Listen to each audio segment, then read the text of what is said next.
Reflecting on Christine's wedding, I remember how emotional Maddie became while talking about David. There have also been photos of David and Christine visiting Maddie in North Carolina. I wonder how Cody feels about David being closer to Maddie and her children than he is. Additionally, Caleb, who Cody seems to admire one-sidedly, appears to really like David and his family. I recall a scene at the wedding where Caleb mentioned they were friendly and enjoyed talking to them. David seems to have a good rapport with the OG 13 kids and maintains some level of relationship with them. For Cody, who always prided himself on being all about family, this must feel like a stab in the back, seeing his family connect more with his ex-wife's husband. Cody seems primarily concerned with himself. For this reason, I believe he probably doesn't care much, or if he does, it's only because the attention isn't on him for once. Considering Maddie was one of his favorites, and he was furious with Christine when Maddie went no contact with him after Christine divorced him, I can imagine Maddie's closeness to David feels like multiple stabs in the back for Cody. The sight of David and Christine's wedding, with almost the entire OG family celebrating around them, must have been some of the most painful footage for him to watch. It's a fitting consequence for someone who has been so self-centered in his relationships and selfish in general. I think it likely makes him angry rather than sad, but at the same time, not having contact with the kids makes his life easier with Robin. I don't believe Cody has a man crush on Caleb as much as he seeks validation that Christine is the one at fault. He's still salty with Janelle. Hey everyone, it's me Selena. Welcome back to my channel. If you love Sister Wives show, you're in the right place. Hit that subscribe button and join our community. Cody continues to hold a grudge against Janelle, using their children as a means to punish both her and Christine, unless Garrison's passing has brought about a change, which we can only hope. Cody and Robin are perpetually creating excuses to avoid taking responsibility, always positioning themselves as the victims in the family dynamic. This will never change, and Cody seems to realize he's created a mess with the OG kids. However, he can't or won't admit it, viewing the situation as evidence that the wife is the gatekeeper to the kids. He believes it's the wife's responsibility to facilitate his relationship with his children. Truly understands bodily autonomy. Watching season 14, episode 11, where Cody tries to teach Truly how to ride a bike, has my blood boiling more than most scenes in the entire show. Truly clearly has significant anxiety about learning to ride, and we see clips of her dad repeatedly ignoring her requests to stop. He invalidates her feelings and minimizes her. It breaks my heart when she says in her talking head, "It's my body, and I don't want to ride a bike."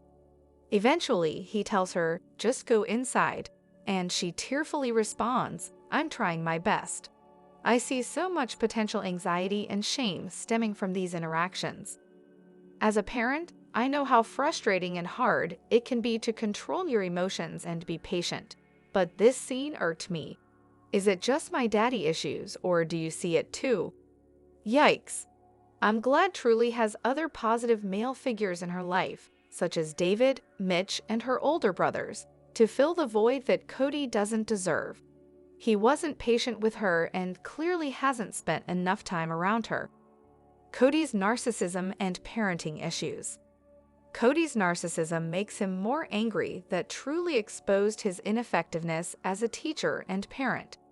It reminds me of my own experience with my dad forcing me to drive a car before I was ready, which caused me so much anxiety that we were soon pulled over by the police. Had the police not intervened, who knows how long he would have forced me to continue. I haven't spoken to my dad since 2005. This scene with Truly is so disheartening and highlights Cody's lack of respect for his children. It's heartbreaking to see children so easily disenfranchised, their voices often forgotten or ignored once we've grown up. However, it is also joyous to see Truly standing up for herself, not only to her father but also in front of the camera crew. Given she's been on TV most of her life, This might not feel extraordinary to her, but it's rare for minors to have opportunities to self-advocate and have their wishes respected. She clearly and consistently expresses that she doesn't want to ride the bike. This sets a good example of what healthy boundaries can look like.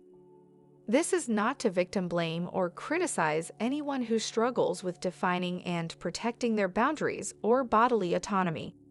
It is simply refreshing to see a child defend their personal space in real time.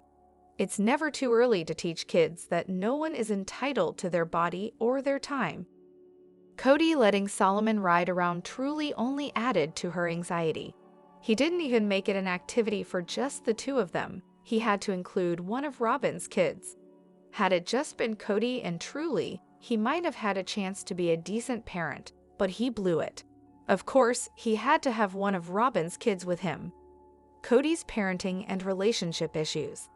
It's astonishing how incapable Cody is as both a father and a husband, especially considering he chose a polygamous lifestyle, which means his wives have to act as single moms much of the time. Despite his apparent lack of intelligence, I've known less intelligent people who are better parents. Cody is simply a shoddy human being. It wouldn't surprise me if the kids who distance themselves from him end up better off in the long run. Truly is an incredible little human, and I'm proud of her. She saw through Cody from the beginning, and his behavior in that scene was horrible.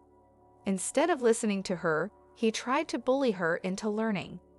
Just imagine if it had been Aurora expressing any anxiety.